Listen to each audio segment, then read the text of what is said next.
Hi, everybody. This is day 1537, and we are burning the midnight oil tonight. We had to get some things out before midnight. We're working every day, except for Good Friday. Every day, we're working to get our son's remains and to hold those that code red premeditatedly murdered our son after they put him through the weaponization of the tools that we've entrusted into our leadership, but they weaponized him against Richard and retaliated against him for months, um, continuously and severe, and of course it escalated because it didn't work. The retaliation against him, the bullying, the intimidation, the destruction of his career. And Richard was the Distinguished Honor Graduate for basic training and advanced individual training, and was promoted um, before his peers multiple times, before his peers with waivers. They issued him waivers because they wanted to promote him so quickly. Um, and they absolutely, try to discredit him for being a whistleblower, discredit his whistleblowing reports. That's what they were trying to do because they were implicated in them, and it didn't work. They framed him. They did everything to him. They weaponized the tools that we give them, and this is where they absolutely cannot be allowed to do that. This is our system.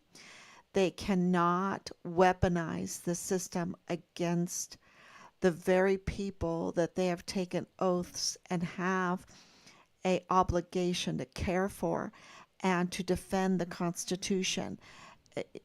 Oaths are very important. And, years ago, um, I'm going to make sure that I'm on, that everything is working right, that the volume is on. Years ago, I took a course about oaths, and I didn't even, I don't, I was very confused by, um, yes, I see I'm on. Um, I was very confused about the course because anytime in the beginning of this country that you took an oath, it could only be a baptized Christian. And to be a witness on a stand in a court trial, you had to be a baptized Christian. And the point that was made in this the early courts of the United States of America, um, was that if you were not afraid of, baptism is law and order, right? It's law and order. It's dedicating yourself, your family, to God's way of living, right? It's the Christian faith, God's way of living. Every word that proceeds from the mouth of God, the sacraments, and creation, right? Um, so when you're baptized, it's law and order, the law and order of things under God. And so since the country was built on the law of order of God, our Constitution is our rights under God, right? That only a baptized Christian dedicated to that law and order could be trusted to take an oath, and they would be the most likely ones to honor their oath. And uh, the risk of false witnesses, those that would perjure themselves, They wanted to lessen that, and so only those that are dedicated to the law and order and fear of God, under God, because you're dedicated to God, right? When you're baptized, then they were the most trustworthy. But if you weren't that, then you could not be a witness and testify. And I thought that was really hard to take. Um, but now, going through 4 years of being made the investigator in our son's case, our family, Team Find Richard Halliday, absolutely Team Find Richard Halliday. I'm starting to understand that course from years ago. You know, uh, I think that's the beauty of getting older. You start to understand things that um, were taught to you when you were younger, and that this is one of them. This is absolutely one of them. And so, whistleblowers are very important, and I wanted to talk about whistleblowers because that's going to really, in the upcoming days, that is going to be a very big deal, a very, very big deal. Of course, Richard was a whistleblower, and you have to uh, scrutinize what the whistleblower is reporting, right? And a whistleblower is not just some witness. It is, like in Richard's case, he's a soldier. He's in that unit. He's in his official capacity as a soldier within Delta Battery 143, within, uh, uh, under the command of the 32nd ADCOM, um, under the security of Fort Bliss military installation, um, and of course under the United States Army, which is the United States government, right? So he is in this official position, and he sees something and he says something, and that makes him a whistleblower. Now, that has to be scrutinized. That report has to be scrutinized. Now, he made multiple whistleblower reports. Um, and, of course, those reports need to be scrutinized. And that's why investigations take place. And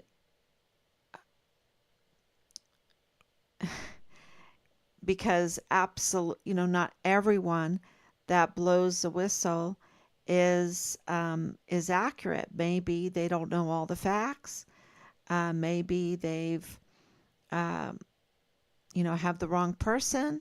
Um, it, and so you have to be very, like, I thought that Nadal Beam was a different person for a short time there, but I didn't scream it publicly or anything.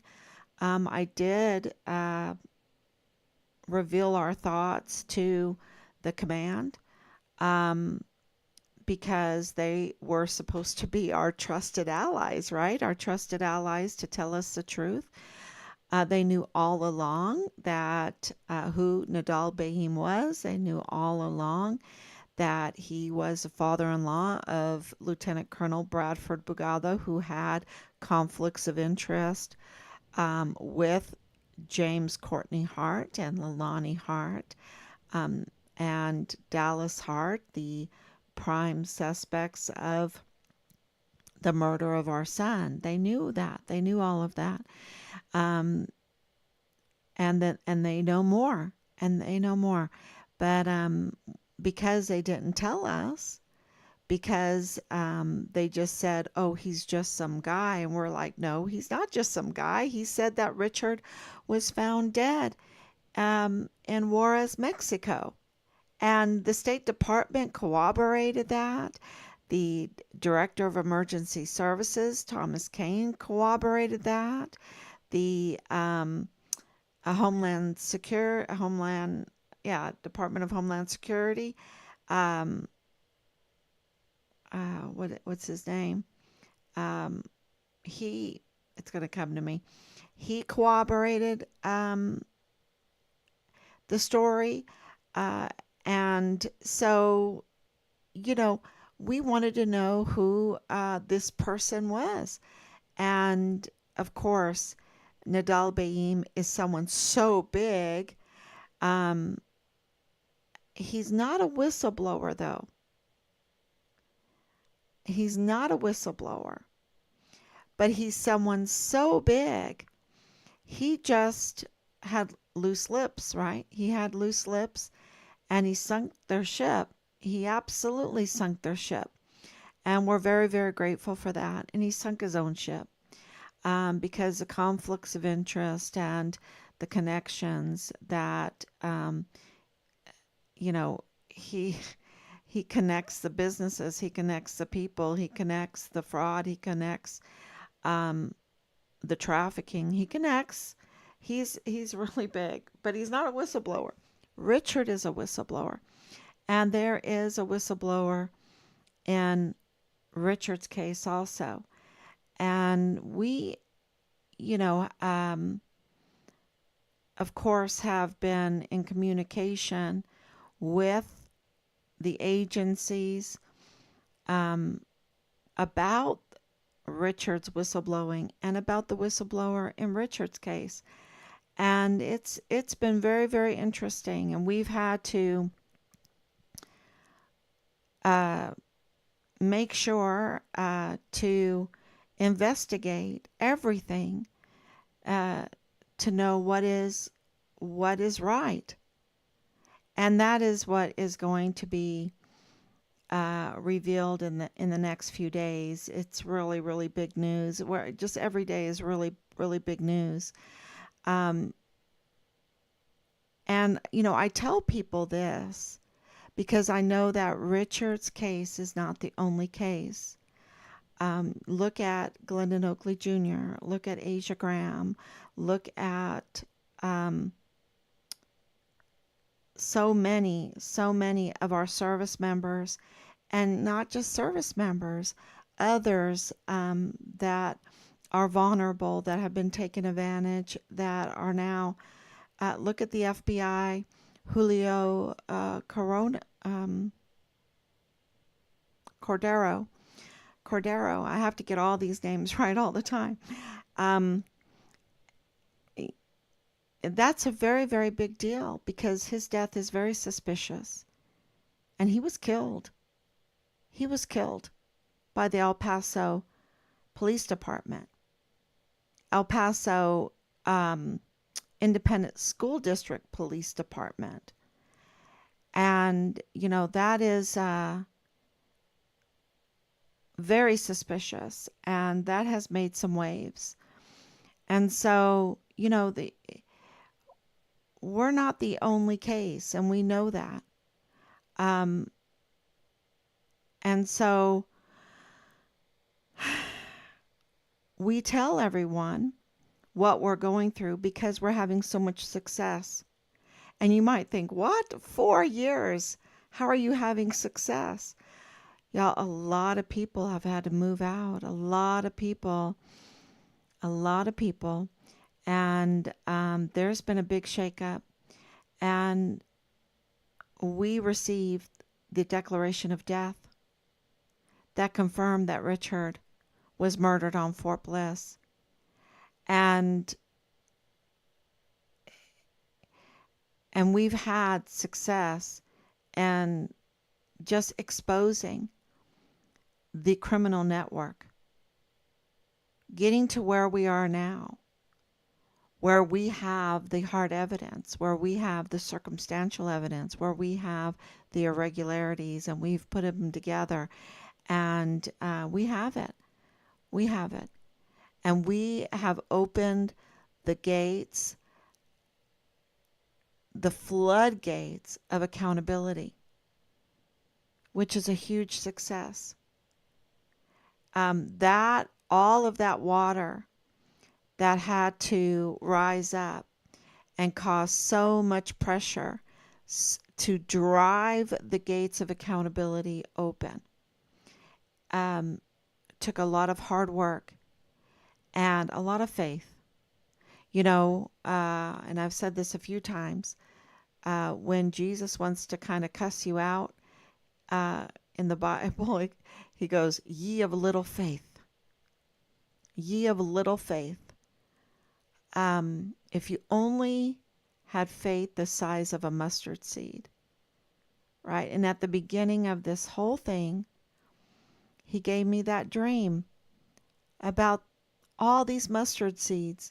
So I knew that there were a lot of people out there, Team Find Richard Halliday, that would have faith of a mustard seed, and it would be planted, and there would be so many of these trees of faith, of truth, and they would grow huge um, and produce a lot of fruit and allow life to happen. Um, where there's a tree, there's a lot of life. And so that was so encouraging right from the very beginning, but I had no idea what that meant. I had no idea I'd be doing this day in and day out for 4 years and counting. 4 years and counting. However long it takes, because you're talking about a huge criminal network on the border that used and abused our system, um, using our system to pay with taxpayers' money for their criminal activities, and using the power that our system gives, um, and weaponizing it against innocent people and against whistleblowers, which is really bad. And then because those whistleblowers are official individuals, which makes it even wor- terrible, worse. You do not um, suspiciously kill an FBI agent. You do not um, code red murder a Fort Bliss soldier, whistleblower. That crime, the punishment for that crime goes way up, way up. It's like you cannot kill a fireman. You cannot kill these essential positions. Um, you cannot kill a priest or a nun. You cannot do that and think you can get away with it. These are protected positions. And I'm not saying that everybody uh, has a right to be protected. Absolutely. Absolutely, everybody has a right to be protected. But the penalty for these crimes against those that are whistleblowers in their official office goes way up. Goes way up. And so, what they did to Richard uh, is going to be very severe penalty. And this is what we've been trying to tell Dallas Hart. This is what we've been trying to tell Alani Hart, the prime suspects in the murder of our son.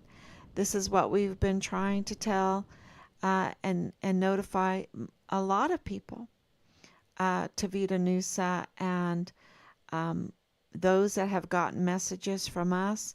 You know who you are. Uh, so we've been, and the day in and day out, um, warning, the day in and day out warning that we would get to this position, that time would run out, and that they wouldn't have time to negotiate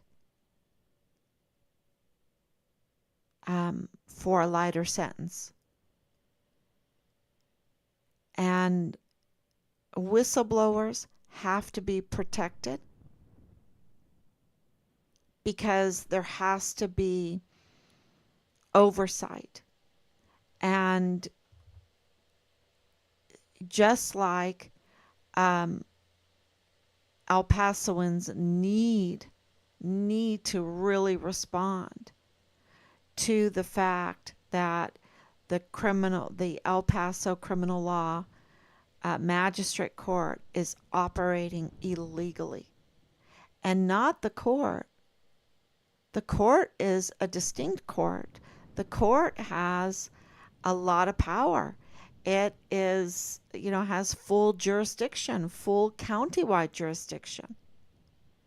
The problem with the court are the impersonators that are sitting on the bench wearing the robe and putting the gavel in their hand illegally without any oversight from the people, because it is a distinct court with a lot of power with full countywide jurisdiction. And any time that happens, the Constitution gives the people power also, and that is called election. And so that El Pasoans are being denied their power to elect judges for the El Paso Criminal Law Magistrate Court is so dangerous to their freedom, so dangerous to justice in El Paso County. It is a huge threat, a huge threat. And just go to these court cases. Look at who is presiding over them, and look at who is under what court cases they're assigned, and it will be very revealing to you. The level of corruption is so huge in El Paso because the people have been denied their right to elect the judges that sit on the court that presides over 90% of all the cases. So, which was the court that Richard was brought before illegally, unlawfully, and put in jail unlawfully as retaliation against his whistleblowing. It was the weaponization of the court. Not that the court is bad, but it was used. It was in the hands of the wrong people. It's in the hands of the wrong people. Just like the chief of police of the El Paso Independent School District police force is in the hands of the wrong person. Just like the district attorney's office that's being weaponized is in the hands of a usurper, the wrong person. And just like the chief medical examiner, a judicial office, because that office can testify in the court to the cause and manner of death in the capital murder cases. That position is in the hands of the wrong person and illegal. And think about the implications of all of that. So many different, very important positions, and all in the wrong hands. And going back to the magistrate court, they control the investigations into these criminal cases because they're needed for the subpoenas, for the warrants. They control the investigations. So, El Paso needs to really demand that their rights are met and that they elect those that sit on the bench of the court that has so much power over them. We need checks and balances, and our system gives it to us. But because we have positions in the hands of the wrong people, those that have been corrupted, those that don't know what they're doing, um, and I shouldn't even say that, those that are illegally in their positions, and there's plenty of them, like the individuals that are wearing the robes, like the medical examiner, he's illegal, and like Bill Hicks, the usurper of the district attorney's office, he's also illegal. And that is huge. And we've, as whistleblowers, as I went, I wouldn't even, as victims of a whistleblower reporting, and Team Find Richard Halliday having a whistleblower, an official whistleblower, a couple of them, right? A couple of them, um, multiple of them. Um, then that position as whistleblower becomes very, very important to this case, to call all of this out. And we've reported it and reported it and reported it. And it's a shame um, that, the family of a Code Red murdered Fort Bliss whistleblower soldier has to be the one exposing all of this. But it's huge. So that is, there's this wave of accountability. And I think, well, we're already at midnight. Just stay tuned.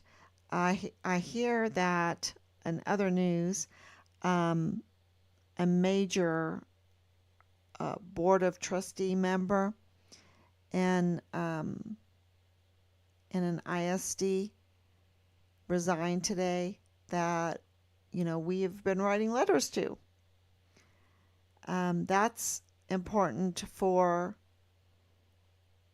Richard's case, because it proves that there is very little oversight where there needs to be oversight. There's something wrong. And now that they have resigned, it shows that there's a shakeup going on. So that is an indication that we're right, that behind the scenes there's active and ongoing investigations, and that that a lot is going on. So that should be an encouragement for those that don't think you can get accountability. We can get accountability. We absolutely can get accountability. And the accountability is not overnight, right? You have to put out the work, especially when you're in the situation that we are all in today. And that is that we have positions of power that are in the hands of people that are not legally qualified for those positions. And that's what the whistleblowers are, why they're not being protected, or why they get retaliated against, and why there seems to be no accountability. So we've had to first figure all this out, discover where the problems are, and expose it all, and then report it, file it, and that causes the water to get very high, and water is heavy, causes a lot of pressure, and that's when the floodgates of accountability open up. They're driven to open up. And that's where we're at right now. So thank you so much. God bless you. And look out for this hurricane. This Hurricane Milton is at Category 5, the last time I looked. And, for us here, um, and I know in Florida, they're still recovering from Helene. Keep everyone in your prayers and please help. To pray is to do. To do is to pray. So help wherever you can. And thank you so much. God bless you. And I'll be back tomorrow, God willing.